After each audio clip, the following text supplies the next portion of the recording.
The 500 Hats of Bartholomew Cubbins by Dr. Seuss. When you hear the beep, turn the page. Beep.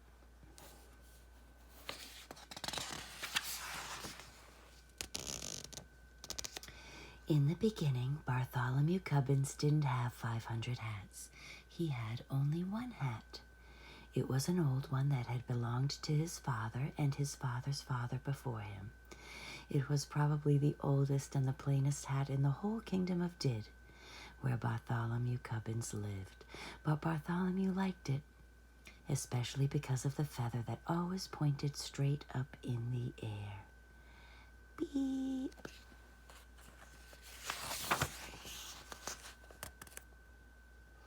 The kingdom of Did was ruled by King Derwin.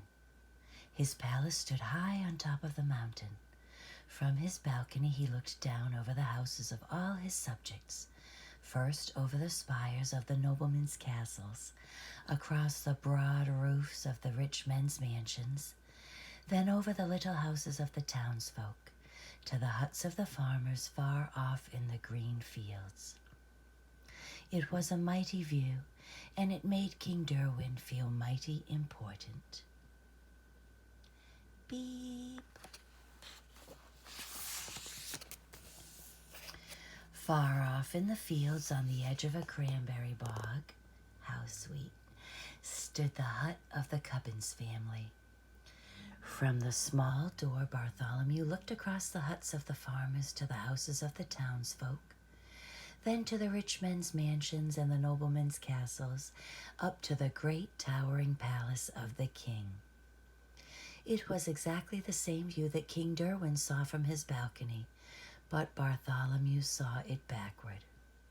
It was a mighty view, but it made Bartholomew Cubbins feel mighty small.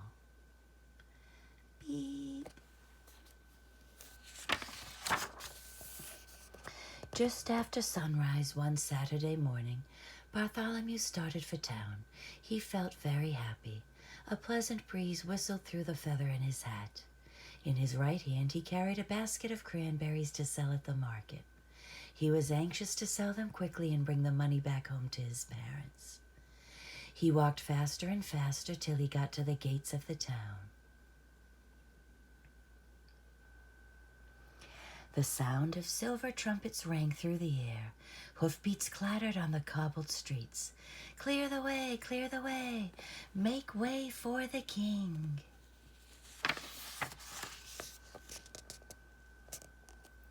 All the people rushed for the sidewalks.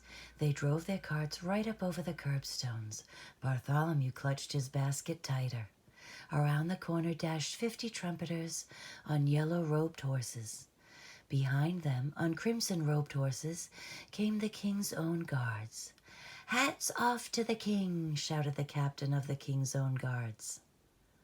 On came the king's carriage, white and gold and purple. It rumbled like thunder through the narrow street. It swept past Bartholomew. Then suddenly its mighty brakes shrieked. It lurched and then it stopped. The whole procession stood still. Bartholomew could hardly believe what he saw. Through the side window of the carriage, the king himself was staring back, straight back at him. Bartholomew began to tremble. "Back up," the king commanded the royal coachman. The royal coachman shouted to the royal horses. The king's own guard shouted to the crimson-robed horses. The trumpeters shouted to the yellow-robed horses. Very slowly, the whole procession backed down the street until the king's carriage stopped right in front of Bartholomew. Oh, my.